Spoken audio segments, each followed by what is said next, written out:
After the Clone Wars, destruction of the Jedi Order, and fall of the Republic, the Hutts agreed to join the Galactic Empire under Emperor Palpatine, but negotiated a special deal where they provided financial support in exchange for greater autonomy in their space.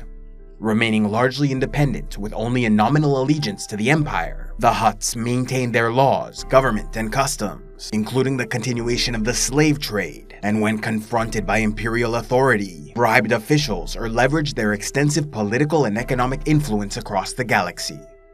Working diligently to undermine the Empire's oversight, the Hutts prevented their territory from being divided into Imperial sectors, ignored Imperial decrees, and hired an army of smugglers led by Mako Spence and Han Solo to stop an Imperial task force from disrupting criminal activity on Nar Shaddaa. Although the Hutts proved difficult to control, the Empire did take steps to ensure at least some level of compliance by annexing Hutt systems and successfully applying pressure to report on rebel activity in their space.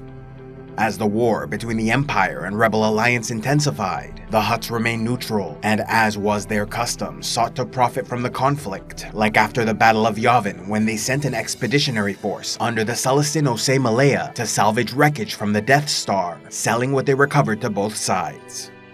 Navigating their way through galactic politics to maintain their power and influence, the Hutts were soon challenged by the Zan Consortium, an emerging crime syndicate founded by Tiber Zan during his time as a student in the Imperial Academy, which ultimately led to his expulsion and a lifelong hatred of the Empire.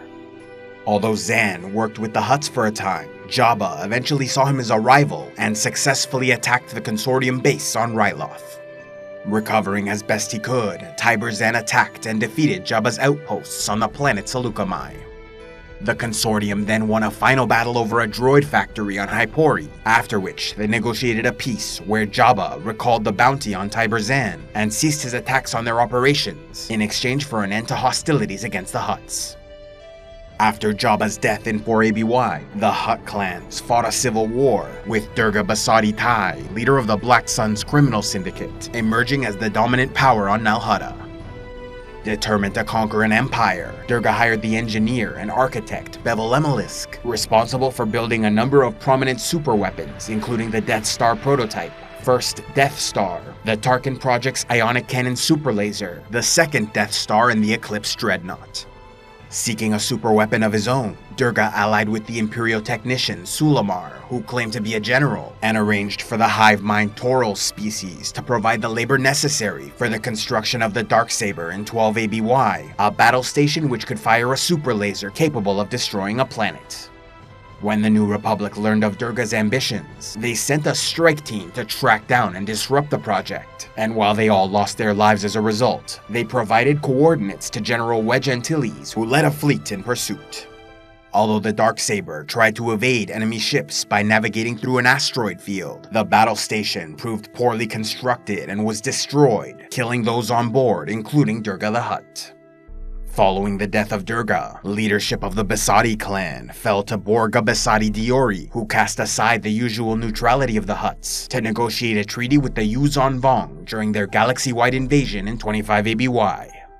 Recognizing the serious threat posed by these extragalactic creatures, the Hutts offered several worlds to prepare their forces, as well as the transport of captives and slaves to the Vong, in exchange for their ships staying clear of rim-ward Hutt space, along with the worlds Rhodia, Ryloth, Tatooine, Kessel, and certain planets in the Cyclada cluster and Cathal sector. The Hutts also sought no interference in their criminal activities, and sufficient warning before a planet was attacked so they could steer clear or evacuate their people.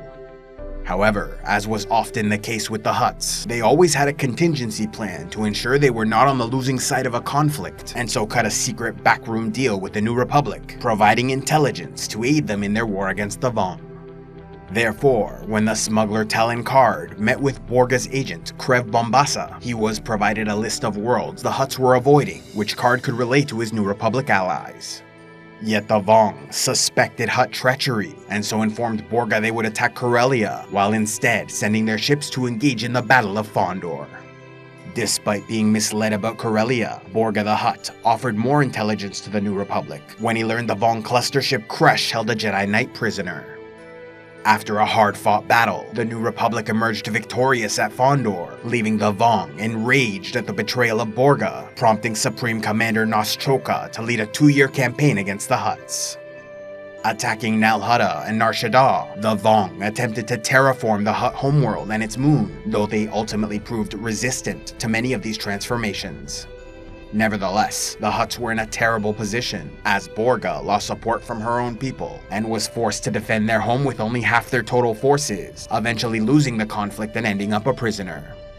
Although some of those on Nal Hutta were spared in exchange for serving the Vong, many others were executed or else fled to worlds like Gamorre, Rhodia, and Tatooine, which became their new temporary homeworld.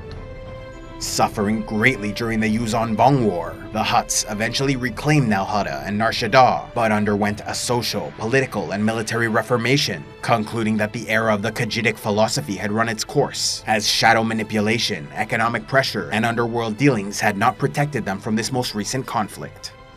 Reverting to a more militaristic mindset, the Hutts built a fleet of warships with built-in self-destruct systems to prevent other species from recovering their technology.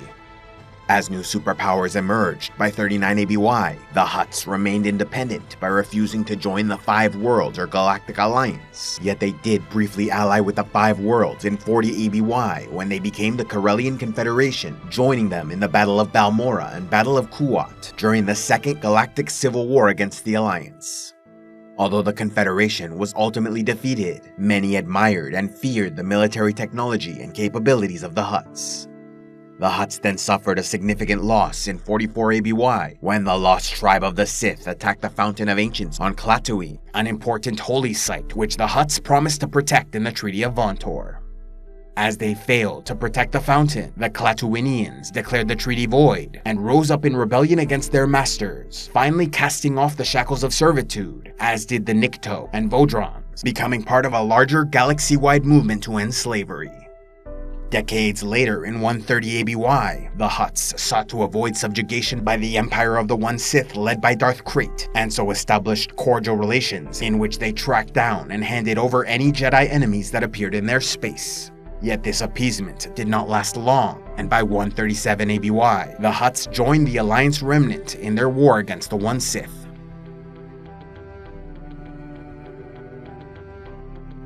If you're looking for something new to read, why not check out Fugitives of Helheim by Alex E. Martin, a longtime follower of Civilization X, and author of a great new fantasy book based on Norse mythology about two long-lost brothers from the famous Volsung bloodline meeting for the first time in the underworld after dying inglorious deaths.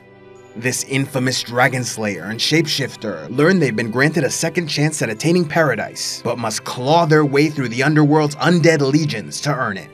It's an all-or-nothing gamble against the Queen of the Underworld, Hell, where their souls are the prize. They forge unlikely alliances with gods, Valkyries, and powerful beings, fight infamous villains, confront the ghosts of their past, and battle against insurmountable odds to inch closer to salvation. If interested, be sure to check out the link below, or go to Amazon.com where the book is available for purchase. A special thanks to all those who contribute to Civilization X, like Tamika the Black Wolf, Sir Xavier, Defender of the Flame, Ishmael Ahmed of Shamiriana, and Admiral Flint. If you'd like to help the channel, be sure to give a like, leave a comment, subscribe, and click on the links below, or else go to patreon.com/civilizationx, where you can gain early access to videos and watch the Patreon-only series, Heroes of Lore and Legend.